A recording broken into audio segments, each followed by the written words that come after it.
Peace and power. This is Big Brother Psyche, and you know, this is a impromptu video that I decided to shoot. I was just having a conversation with a brother, and we was talking about OGs and the role that men play in the development of other men and in the raising and bringing up of boys. You know, and he and I had very different opinions on this subject. So this video really is going to delve into that and kind of build on the roles that men play in developing boys into men, and how that role, whether that role is done properly or improperly, how it affects the community. But before we do that, I want y'all to check out my boy Sammy Ace. He did the intro for me. Enjoy the intro. Let us bring you to a certain state. I want you to vibrate at a certain level while we build on this information. So let's build on it. Yeah, you're not rocking with the best. It's been a long time coming that a change gon' come. Yeah, all they gotta do is follow me, man. It's been a long time coming that a change gon' come. Yeah.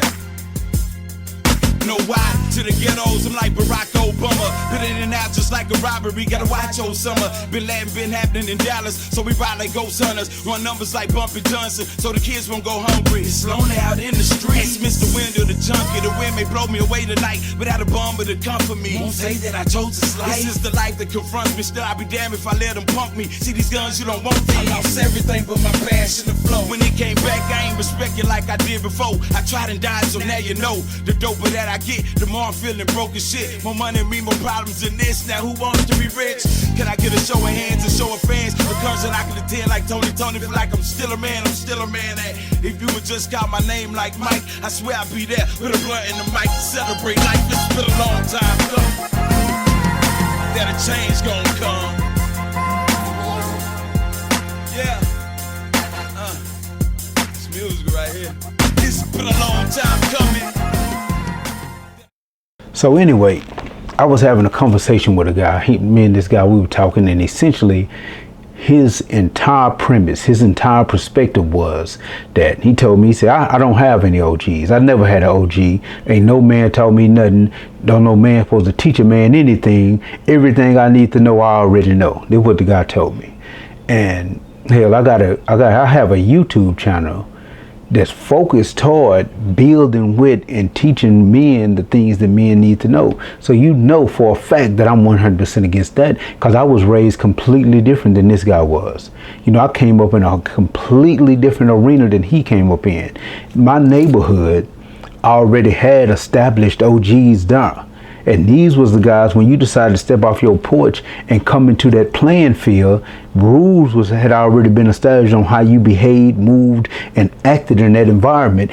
And these guys, these OGs, are the ones who maintained that order. They the ones who taught the rules, who passed it down to the younger brothers and made sure that those younger brothers were walking correctly. Now, at some point, and we can speculate on this, at some point, the OGs became far and few between, and young brothers were left fending for themselves. There was no fathers in the houses. There was no OGs in the streets to teach and give guidance. These things didn't exist. Now, I'm using OG in the generic term. The original meaning of the word OG, the word OG originally and literally meant original gangster. And what that means is that this was the gangster who put the set down, who started the set. This was the origin. And that's what original means. Original means origin of all. So this is the original. This is the origin. This is the guy, let's say for the sake of conversation, JoJo.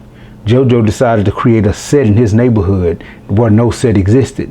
And he started this set, and he named this set the Fofo Gangbangers. I'm just making up stuff out of the top of my head, but you understand the concept. He made this set, and then he put down about 5 guys. His original first 5 guys he put down, and they became a part of this group, this neighborhood tribe, this quote unquote gang.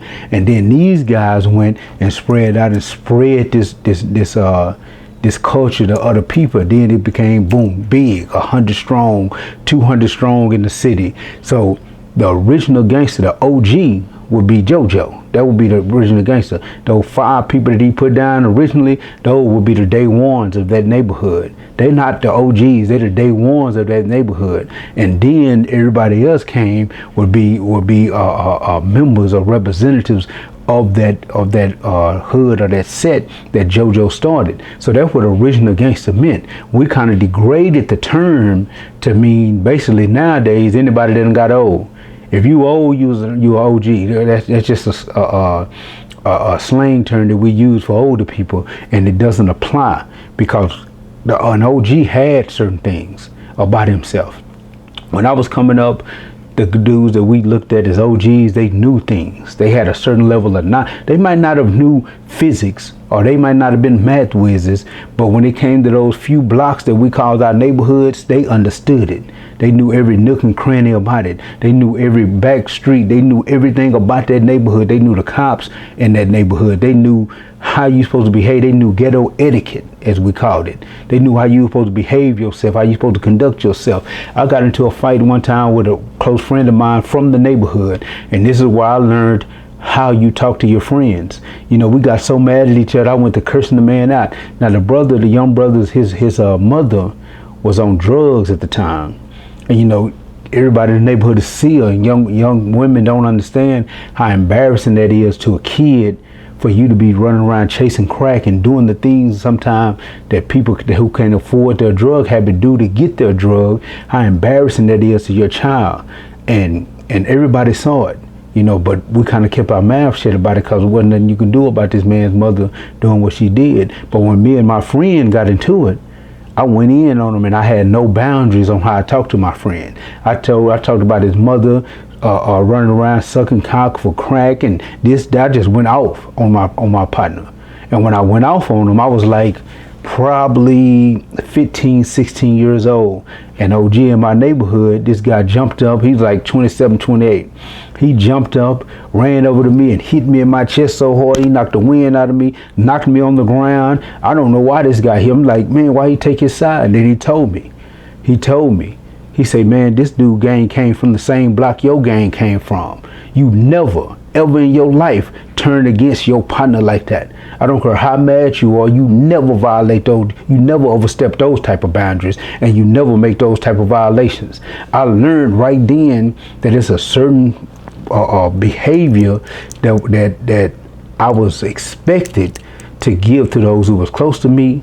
And then there was a certain behavior and certain levels of violence or aggression I can go to when it came to people that wasn't. But the people that's supposed to be my friends, my loved ones, my close ones, they're never supposed to see that. They never supposed to get my fangs or my venom in that way. I learned that, and it took an OG to show me that, because he had been alive longer. He had been on those streets longer, and he understood those things a whole lot longer than I did. So he taught, they would teach these type of things. They would teach you how to talk to women, how not to look like a fool when dealing with a woman, how not to be what they end up calling a bugaboo and chase a woman down and weary her to death, because women weren't attracted to these OGs because they have already made these mistakes. They passed this down, and it ain't just for OG or gang culture or street culture.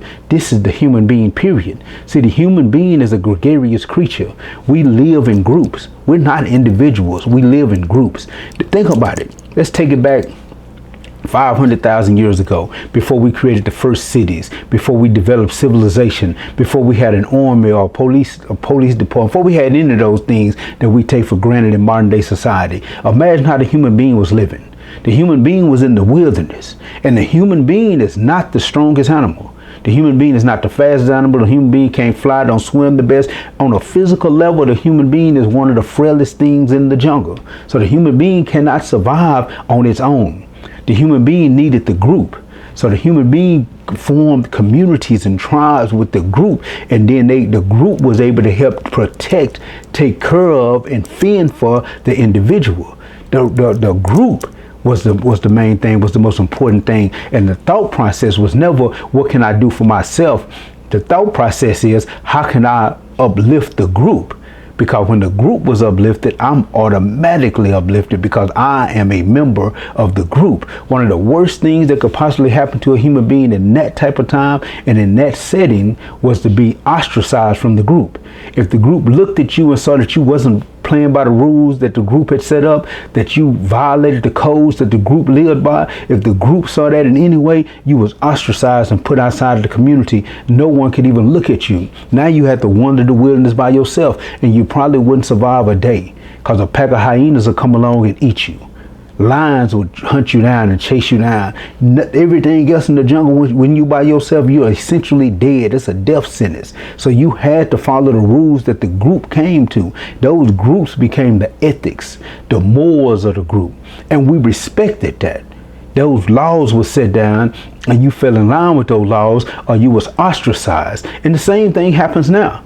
The same thing still exists when you really take our time to look at it and pay attention to the neighborhoods and the communities where they used to exist. Some of them dying even now. No snitching. You get found out snitching, you couldn't even come around the blocks. You couldn't be a coward. You had to fight. You had to stand your ground. Even if you lost, at least you had heart. So you had to stand there. And it was men that taught you this. It was men that showed you these things. It was men that was supposed to take you out as a boy and teach you how to shoot a basketball, who supposed to throw the first football at you, who supposed to throw the first punch at you and show you how to block, how to weave, show you these things. It was men that were supposed to do that. So yes, we all needed OGs, or that older man who had the ability to educate us and teach us and guide us from our boyhood into our manhood. In ancient tribes, that process was called a rite of passage, a rite to pass from boyhood to manhood. And you had to express through your conduct and through your knowledge that you was ready to make that passage. You didn't just pass because you started growing hair on your nuts. You had to express your ability to pass from that boyhood, childish, immature stage into that manhood stage, because as a man, now you become a warrior and you become a defender and a protector of the community that's been built. And when this process is in line, when it's the way it's supposed to be, every generation of men become better and better and better. It's a process of evolution. But something happened that kind of interrupted that arrested that natural development. Like I said, crack was one of them. Extreme drug use in the neighborhood, because when a person is high, drunk, they lose all motivation. They start hallucinating. Their whole focus become fulfilling their own physical desires and not building the neighborhoods and the communities like they're supposed to be built. Prison, when men started gang banging, drug abuse, drug selling, things that we do, the hustles that we take up on in order to try to take care of our basic needs, and the crooked laws that they created and put on the books to eliminate us, and that's enough to talk about on a whole nother video on its own. Then all these men got snatched out of the community. All these men started being sitting in state and federal prisons. All these men that had they had their legs and their hands cut off on a figurative level. They had their hands and their legs cut off because they could no longer build. And these men were snatched up, and women were left raising boys to be men. And you could see the results now. You can see the softness in these boys. You can see it. And the dude I was talking to, he told me, he said, I don't have an OG. I've never had an OG. Can't no man teach me nothing. Everything I need to know, I already know. If you are walking around navigating the world with only the knowledge you was born with, you are severely handicapped. If you are, let me say that again, if you are navigating the planet with only the knowledge that you was born with, you are severely handicapped. In the streets, we had a slang term even for that. We call that lame. You know what the word lame means? It means that a domesticated animal has some type of handicap that does not allow it to move correctly in this environment. That's what the word lame literally means. So you have a handicap, and when we say a person is lame in the streets, we're saying that their game is goofy. We saying that they don't have enough game that allows them to move correctly in the streets. So they lame. Man, that dude is lame. He don't know nothing. And when a dude tell me a man can't teach him anything, that he was born with everything he needs to know, he's telling me he's lame. And I can look at this guy and people that think like this, and I can see the lameness in him, because they don't get none of the results that they say that they want. They have none of the results that they say that they want. They don't have the women. They don't have a cause. They haven't created a legacy for themselves through children. They don't have a home. They don't have anything. And at some point, it seems that you should be able to sit down and say to yourself, something's wrong. I'm moving incorrectly. The seeds that I'm planting are not giving me the plants that I want. If you want corn, you have to plant corn. You can't plant corn and when you get lemons be like, why am I steady getting lemons? It's because what you're planting, you damn fool. That's what the problem is. And this is the issue, you know, and I'm not trying to make this a video like, man, you know, back in the days it was so much better, because that's not what it's about. It's about understanding how the human being was structured and organized, and we done went so far left for that. And you know, this is a video talking more toward the men, didn't toward women, but I can use an example with women. We don't have the homes where men meet women, plant their seeds in this woman and create their bloodline through this woman. We don't have that. This is one thing that women need to understand. Man values a womb that he can create his bloodline from. Now understand, I'm not saying virgin, even though men love to have a virgin, but it's not practical. I'm not saying you have to be a virgin. That's not what I'm saying. It's a difference between giving a man access to you sexually and then giving a man access to your womb to plant his bloodline. So when a man meets a woman and she has one man that implanted his bloodline, two men that implanted their bloodline, three men that implanted their bloodline, it devalues the woman. It makes a man say, God, she just let anybody plant bloodlines in her. And women don't understand this. Women are not becoming wives anymore. Women are becoming baby mamas. And this is a normal a word, a phrase, and I always go against this. I've always went against this.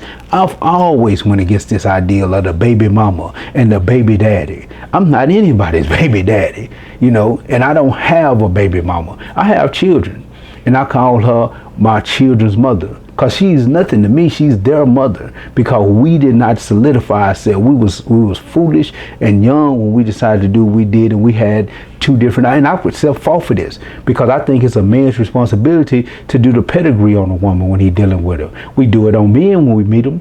We look at dudes and we want to understand the dude ever snitched on anybody to do, but we ain't looking at women correctly. We just, oh, she's pretty, I want her. Oh, her butt big, I want her. You need to start looking at her pedigree. Ask yourself where she come from, what kind of values she hold, and can I plant my seeds in her and raise my seeds to be a dynasty? Is this what I'm able to do with this particular women? But women, just like a lot of these men, are degrading themselves, and they're not learning from women. And I know this because I've dated women and dealt with women that I've seen YouTube videos of women that I thought was dropping some real good game for women to learn. And I send these videos to the woman and she respond, I don't listen to no woman about no relationship. Can't no woman tell me nothing about being a woman. I'm like, what? Where the hell you think women learn how to be women from? From the older women.